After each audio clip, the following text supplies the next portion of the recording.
I made the mistake of cutting back on my drinking from every day to 2 nights a week, and I've been successful with it for a little over a month now. And so, yeah, it's weird. So bottles that are there that usually it would only last me a few days and now last multiple weeks. So that's a great feeling for the old pocketbook and the old liver. Two birds with one stone. Well, yeah, it's always a good idea, and I think all of us have done it. Um, I know I have, and I'll do it periodically. And some of my best friends will like do it. What they'll do is they'll just stop drinking for like a while, like for months at a time, and then go back I to don't social. believe that you've ever done that. Josh, is he lying right now again? Uh, I don't know if he is. I I didn't. mean, I've I didn't say I've I done a didn't. month. I was drinking daily for like 10 years, probably. So it was surprisingly easy once I got over like the first like 3 days of not drinking and cemented it into my head that this is a way that it's going to be from now on. It's like once that switch of acceptance just flips in your head, to me, it was like, oh, okay, this is pretty effortless. And then I can drink on the weekends, and Monday I have no problem not drinking again. At least so far, that's worked pretty Yeah, well. It's kind I'll of skip. weird Yeah, what your brain can do. I've done I'll the skip a work day. week kind of thing. I'll skip a day from time to time. It's not.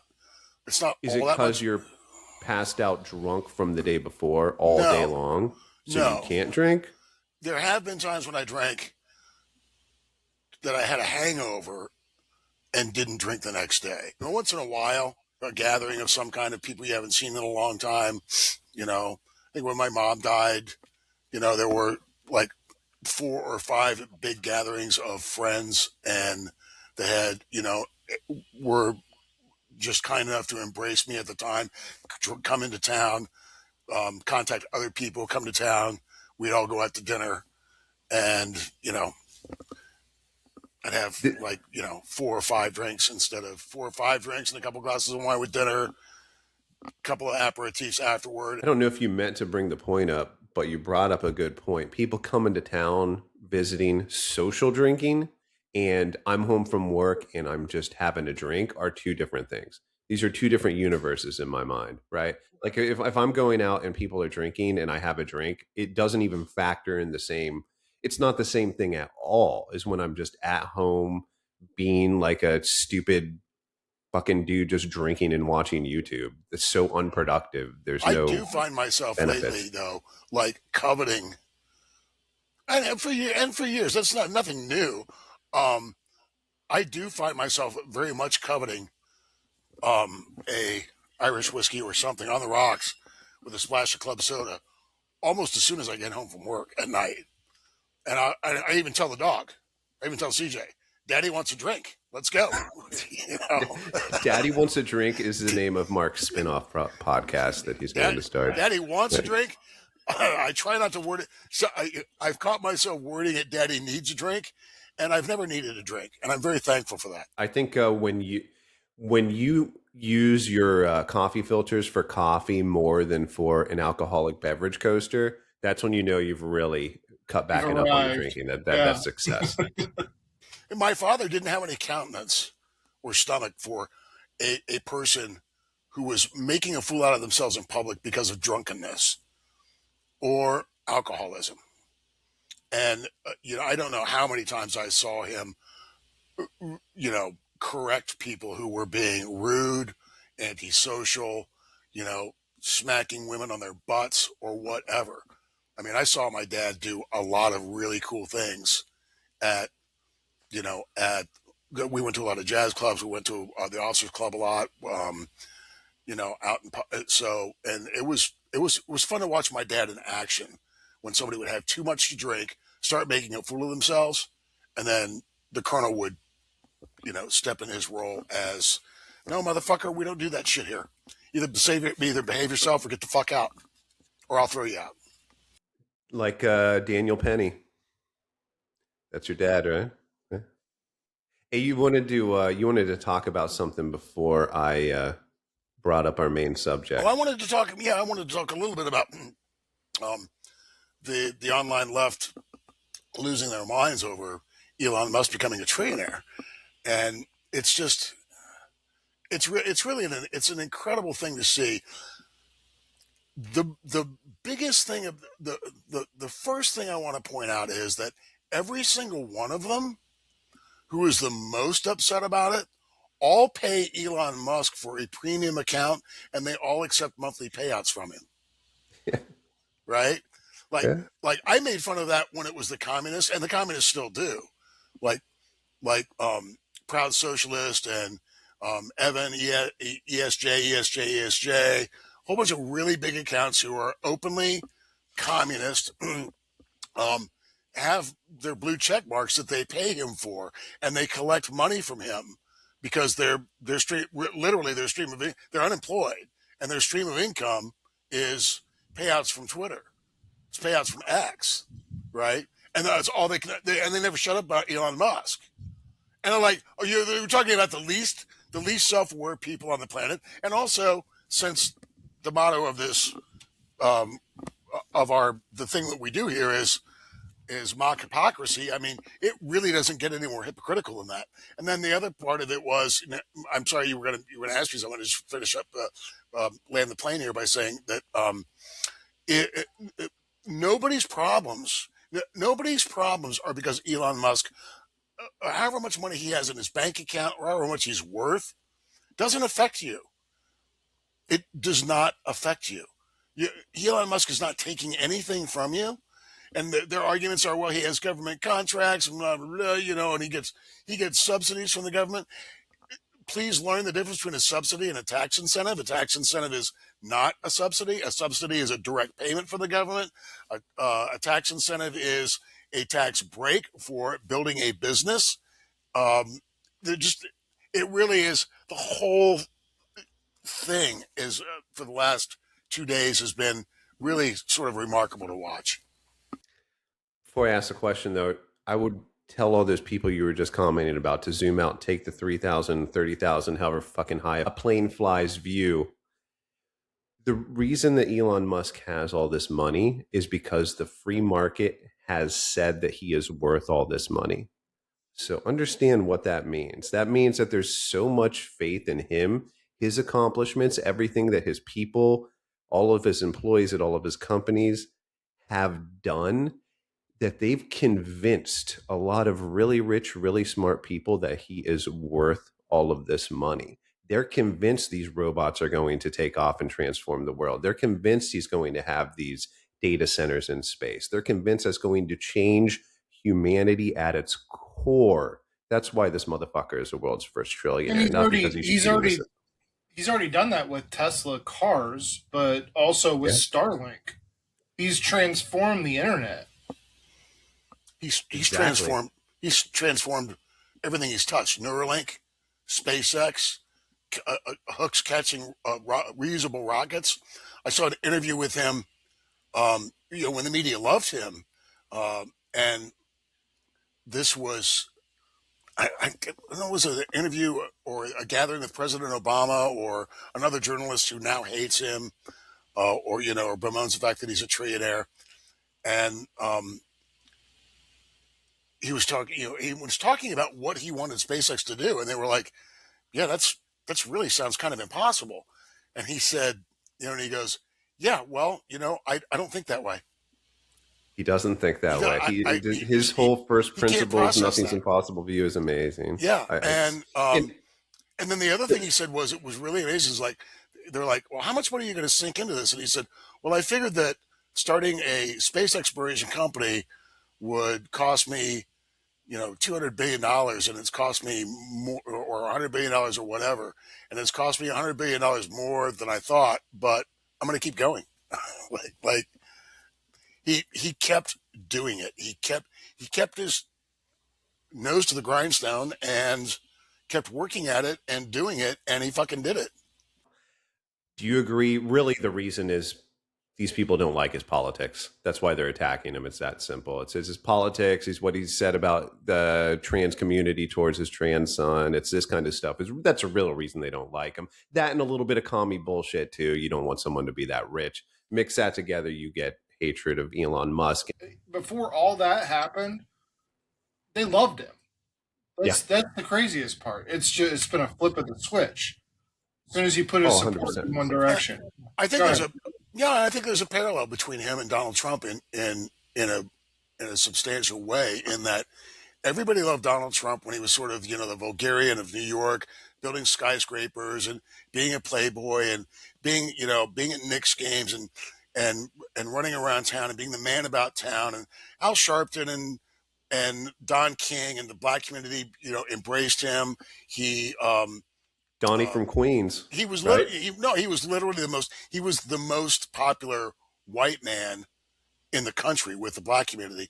Um, Liberals, people from all political affiliations liked his showmanship, and they liked the fact that he took his dad's relatively small construction company and turned it into a multi-billion-dollar um, you know um, yeah, well, conglomerate, um, um, what's the word? I'm a real estate magnate, right? And then he became president, and a lot of a lot of that stuff went by the wayside, and it was because of politics. And I think the same thing about Elon Musk with the politics. Once Elon Musk started talking about the woke mind virus, everybody on the left, everybody on the left universally began to hate him. And when he bought Twitter, that Oh, sealed that it right was there. yeah, that was the end of it. Yeah. That was a crime. And let's not forget why he bought Twitter. He bought Twitter because Twitter was actively censoring on behalf of the government. You asked me about some of the tweets, and most of them go something like this: a person that becomes a trillionaire should be shamed and ostracized for hoarding massive amounts of wealth. That kind of behavior isn't admirable, but greedy and sociopathic. Now, we're talking about people whose worldview, whose who whose comprehension of economics is the level of Scrooge McDuck, the cartoon. Elon Musk doesn't have $1 trillion under a mattress. And he doesn't have it sitting in his basement. His everything he operates, all the businesses he owns, etc., are worth $1 billion. He's not or $1 trillion. He's not sitting on $1 trillion. He doesn't have $1 trillion in cash. Other accounts we're talking about, Elon Musk makes $1 trillion a year and doesn't have any hospitals named after him.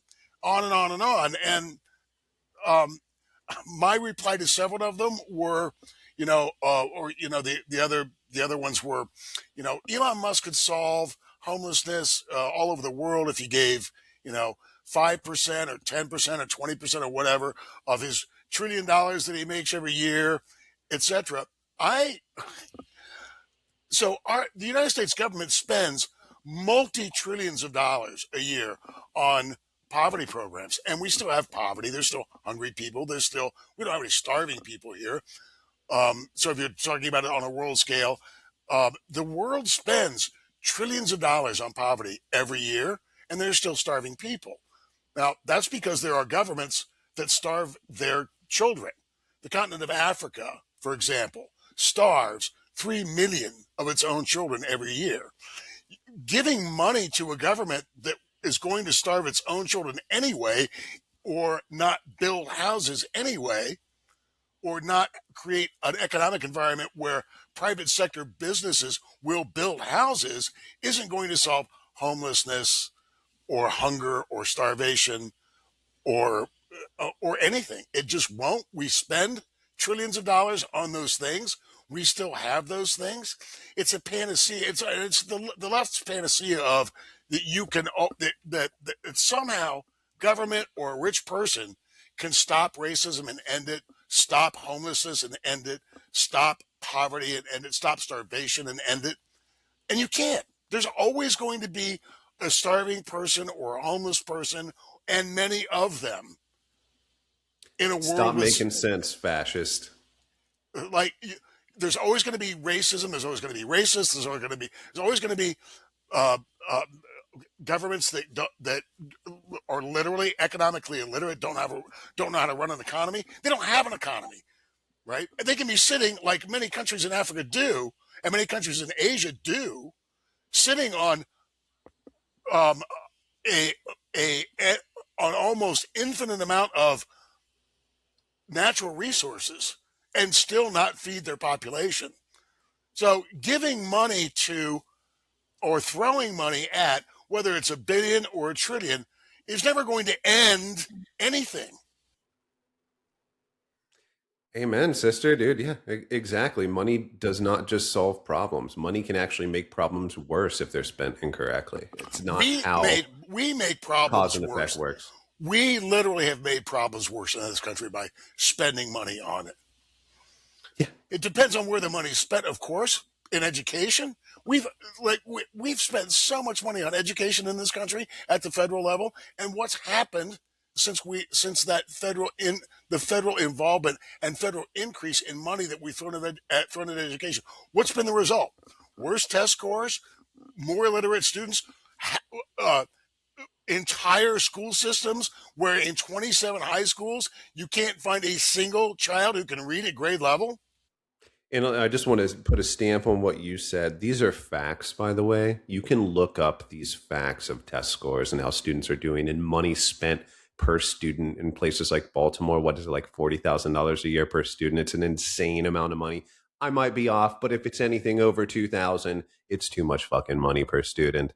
We need to work with technology. We have fucking AI and we can't teach kids better and smarter and less expensive. Give me a fucking break. Fuck you, teachers unions. Some of you know what you're doing. Teachers the rest unions of and you are useful administrators, idiots. because that's where the money's gone. Yeah. That's where the money's gone. The money's gone to administrators.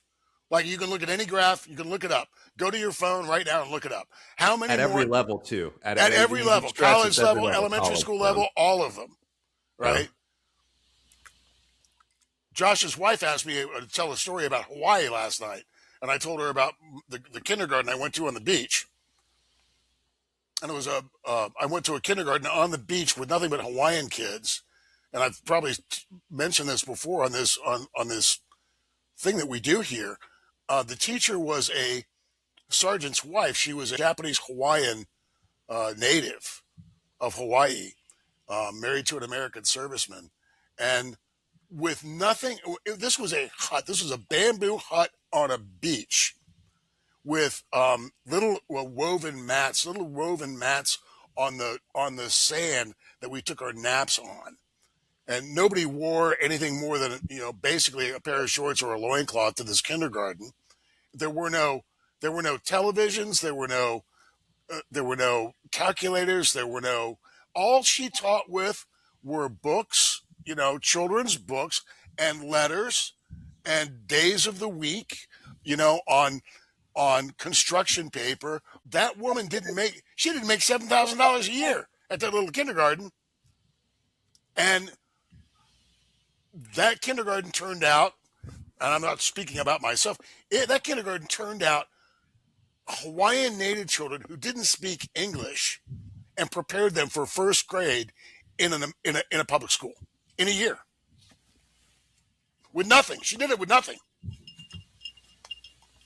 That's an excellent continue. point. I just realized I have friends and family who are teachers who are great people who really care about their kids. I'm not talking about you. I understand joining in a union and having to be in it. I'm not talking about you. There are many, many excellent teachers out there. Sometimes you don't have a choice to join a union. Correct. Sometimes you don't have a choice. Yeah. It depends on the school district, but somebody, I was in the newsroom the other day, and somebody said it had been since Reagan abandoned the public education system. That's why we have the education problems that we have today. If only he would have, then we'd be so much better off. Are you fucking? If only it would just be You're blaming the public education system of 2026 on Ronald Reagan, who left office 40 years ago. Ronald Reagan doesn't have anything to do with today's test scores in Baltimore, Philadelphia, New York. Doesn't have anything to do with the amount of money that school systems spend on administrators, or too much. You can make the argument that school systems and universities spend too much money on sports, right? Like, yeah, that'd be a fair argument too. You can make that argument. But one thing they're not spending too much money on is like actually teaching children. It's scary how true it is that the stories of teachers having to buy their own supplies. That's a real thing, by the way. I've heard that straight from the I've horse's heard mouth that. many times. Yeah. It's so fucking scary, And dude. that's a But good segue into the topic, which was going to be, as We haven't much as hit we the topic veered, yet. which no, it was no, no. going. We Josh has missed the past couple times. It usually takes 35 to 45 minutes to hit the topic.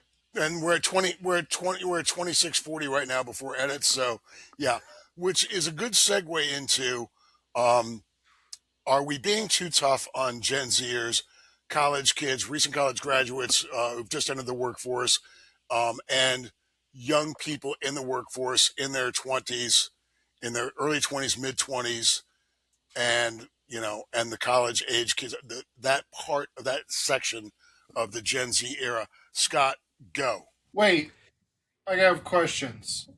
What Josh, define go. being too tough?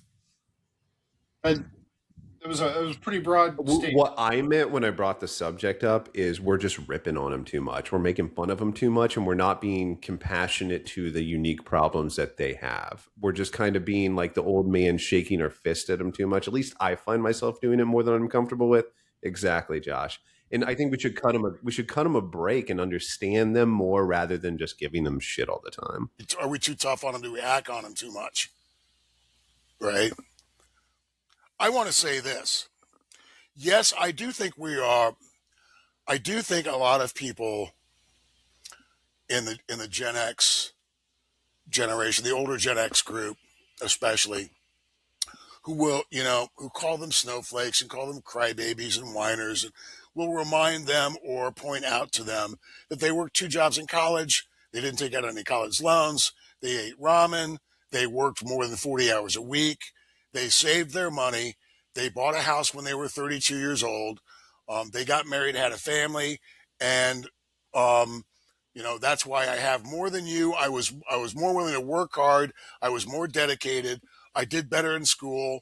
And, if they're not saying I'm a better person than you, they're saying this is why I'm succeeding and you're not, or this is why you're not succeeding as much as you should be. And I don't think that a lot of those people, correct, Scott, you are correct, are come from are coming at that from a worldview that's not as compassionate as it should be, and not realizing how different it was that the generation we're talking about grew up, right? Can I jump in here? Sorry. Yeah, Go. you're talking about how the Gen X works so hard, eats ramen, blah blah blah.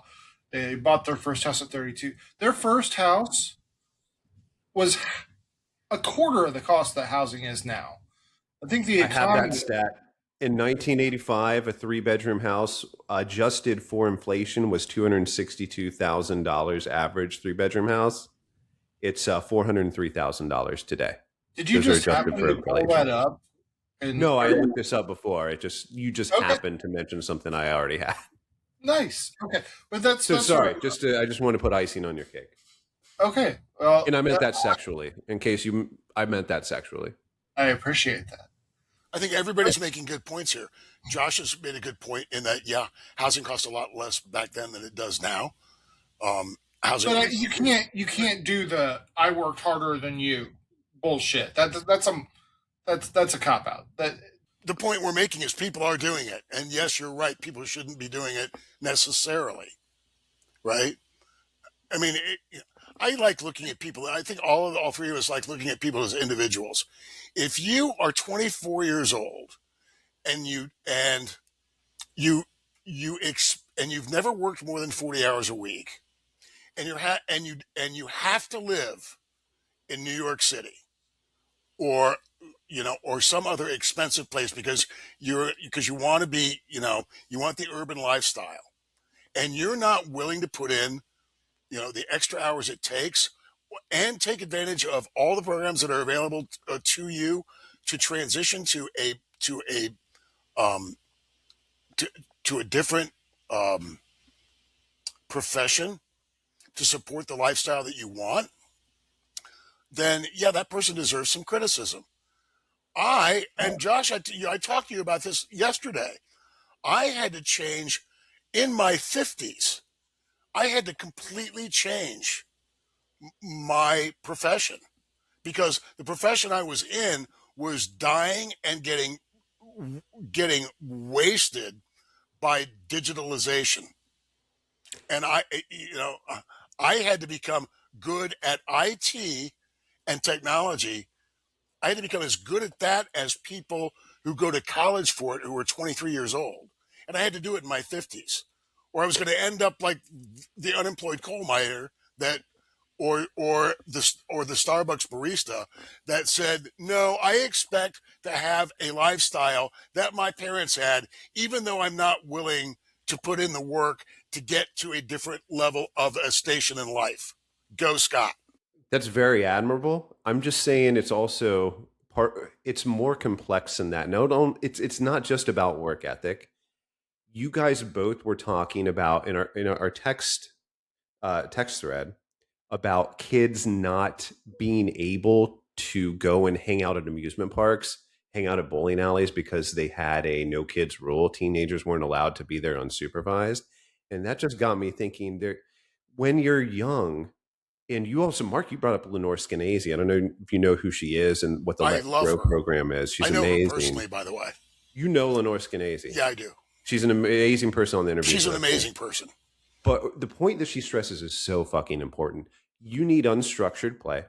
You need things like this so that kids can figure out things on their own. So they build these base level skills that allow them to be a person like Mark, who in his 50s can change careers. If you don't do things like play on your own as a kid, And if you skin your don't do knee. these things, skin your knee, you're not going to learn these base skills to be able to become a full adult, to be able to even put in the work, right? And So God it's damn the fucking Gen Xers who lock up their fucking kids, and the Gen Xers who ran the education system and ran bingo. states, and the boomers who ran states like California and New York and kept kids out of school for 2 whole years and Bingo. told them that if they went outside with a mask, that if they went outside that if they went outside without a mask to conform to the outdoor mask mandate,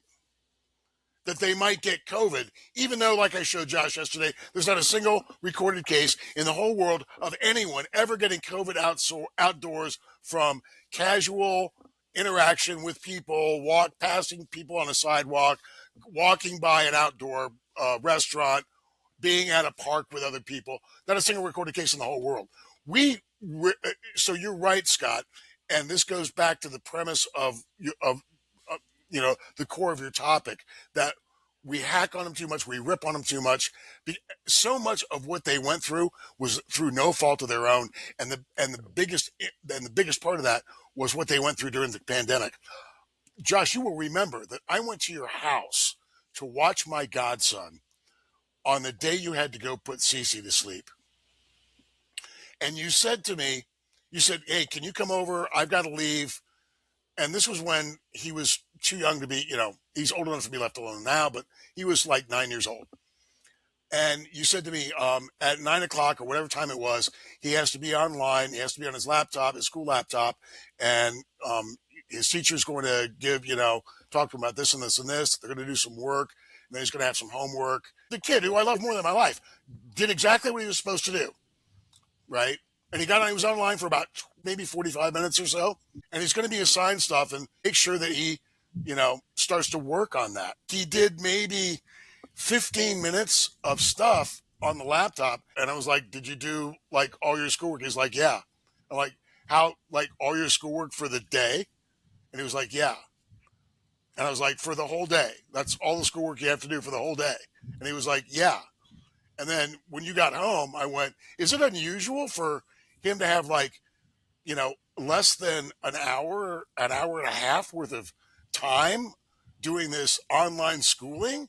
And you were like, "No, it happens all the time." By the way, when that was happening, when that stopped happening in states where we live, in the state where you live, Your governor was sending his kids to a private school because the public schools were closed. He had outdoor mask mandates. I know, I was fucking there having dinner with you and your wife when he had an outdoor mask mandate, right? And was insisting that restaurants, and that not just restaurants, hotels, bars, everything, show you their vaccine card. Mm-hmm. And he was at the French Laundry with a party of 12, having dinner with no masks on. I love how that whole everything. COVID. I'm trying to think if we've had a topic where Mark doesn't bring up Gavin Newsom. I think it just comes back to Gavin Newsom always with the. But no, man, that's an excellent point, but that's just one. That's just one of the data points as to why kids have a hard time. I just wanted to stress it. It's not all about laziness. I was a lazy fucker as a kid, and I'm sure you all knew plenty of people. But because of our environment, we were just kind of forced to do shit. And we had those structures. Like, Josh, when you and I were talking about AI, when we use AI, we don't really need to worry because we're not a kid, right? Our minds are pretty cemented for the most part. I'm not scared I'm going to get AI psychosis or anything, right? But if you're a 13-year-old kid and you're just using ChatGPT for everything, it's an entirely different story, right? Because you don't have that scaffolding built. And what Lenore Skenazy, brilliant woman, is stressing is, for the love of fucking God, build that scaffolding. Yeah, it's risky, but it's a hell of a lot better to take some risk on something happening to your kid than to have your kid be a kid forever because they never learn to grow up. So just to give people a taste of, a brief taste of what Lenore talks about. And she wrote the book called Free Range Kids. It's a great book, by the way. And the people that she interacted with during her research for the book were scared they were literally scared. She called them helicopter parents. They were scared to let their 12 and 13-year-old kid walk 1 or 2 blocks down the street to buy candy at the convenience store because the parent was too terrified that the child might get kidnapped or something, right?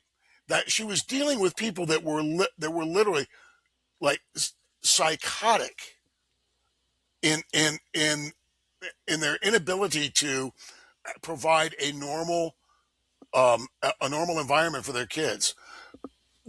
She was dealing with people that were scared to death that their child would scratch their knee, break a finger on a baseball field, get their feelings hurt, at school, like things that people need. Have a conversation with Mark and ruin them forever. Yeah. Things could happen. Yeah. Can we go back to the actual topic, the Gen Xers? One thing that always struck me with those is the participation trophies. The worst thing to happen to our generation. Sorry, yeah. Josh, go. It is. No, I mean, that's it. I'm just thinking like that might be something that triggers. It's funny that you mentioned that because I was going to bring that up, and I was going to bring that up in terms of in a larger. I preempted you guys twice today. Yes, you're like it's like you're like a preemptive nuclear strike, and it's fucking glorious. He's a seer, dude. I'm telling you. He's a fucking mage. Yeah, in a larger context, I was going to bring it up, and I was going to start with the participation trophy thing. So you have, it's not the kid's fault that they were brought up in the participation trophy genre of everything has to do with self-esteem, everything has to be validated, everything has to be complimented, everything needs a pat on the back, everything needs, every